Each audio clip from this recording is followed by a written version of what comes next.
Altså, vi har lavet projektet Salto, fordi at vi gerne vil være med til at øge sådan, trivelsen, og at vi gerne vil sætte noget mere ind i undervisningen, i stedet for bare at skulle sidde og læse en tekst. Altså, at man kunne være med til at gøre undervisningen mere aktiv og have en indlæring på en helt anden måde. 4, 3, 2, 1.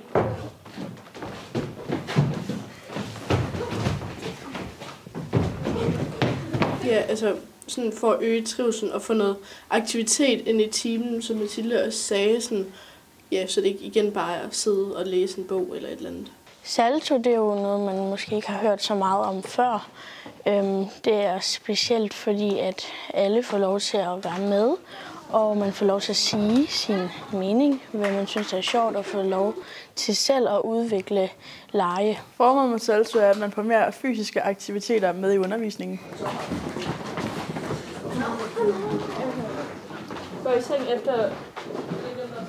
Og vi synes, at man sidder for meget ned i undervisningen, så vi har prøvet at se, om vi kunne lave nogle aktiviteter, hvor man kunne lære mere, mens man bevæger sig. Formålet med Salto, det er at sætte perspektiv på børns trivsel, og sørge for, at de får en god hverdag. Vi lavede en trivselsundersøgelse, der viste, at de fleste ikke kan koncentrere sig i timerne, så derfor synes vi, det var godt, at man kunne bevæge sig, imens man lærer noget.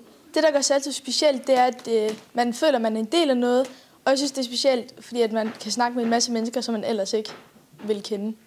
Jeg synes, at det er et godt projekt, og jeg synes, at Salto gør noget specielt ved at lige præcis række ned til de børn, som har brug for hjælp. Altså, det er meget vigtigt, at man trives, så man kan få en god sådan, indlæring. Fordi hvis man ikke trives og har det dårligt, så kan det være rigtig svært at lære. Vi har meget medbestemmelse, hvad projektet det skal foregå, sådan, hvad det skal gå ud på. At det ikke er de voksne, der skal bestemme, hvordan sådan hele projektet skal foregå. At, sådan, ja. Ja, altså at vi får lov til at lave det meste, og så tager de voksne sådan, så af finpudsningen, så vi får lov til at gøre rigtig meget af det, så der er meget elevbestemmelse med inde i det. Altså jeg vil synes, det er nemmere end selv at skulle finde på en eller anden leg med det hele. Så det er meget nemmere lige at åbne hjemmesiden, og så bare lige finde, okay, den kan vi godt bruge i dansk eller matematik. Jeg synes, at Salto det er et godt projekt, især fordi jeg selv ikke kan sidde stille i timerne, og jeg har svært ved at koncentrere mig, så jeg synes, det er faktisk ret dejligt, at vi laver lege, i stedet for, at vi skal sidde på vores numser og lave ingenting. Det, der gør Salto specielt, er først og fremmest hele projektet, som er elevbåret.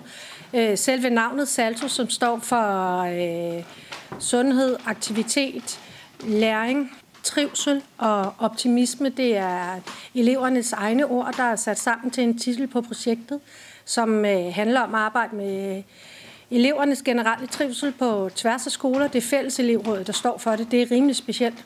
Og så er de i gang med at udvikle undervisningsmateriale. Aktivt undervisningsmateriale, vel at mærke, som kan bruges landet over og internt selvfølgelig i Aabenraa Kommune. Total plug and play. Det skal være nemt for eleverne, og det skal være nemt for lærerne at sætte noget aktivt undervisning i gang, fordi en ting, som vi har erfaret, når vi har været ude at teste, det er, at det kan godt være lidt grænseoverskridende for nogle lærere at sætte gang i undervisningen på den måde, som eleverne ønsker.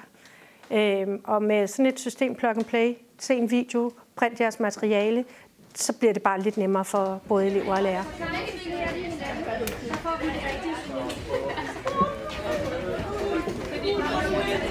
Thank you.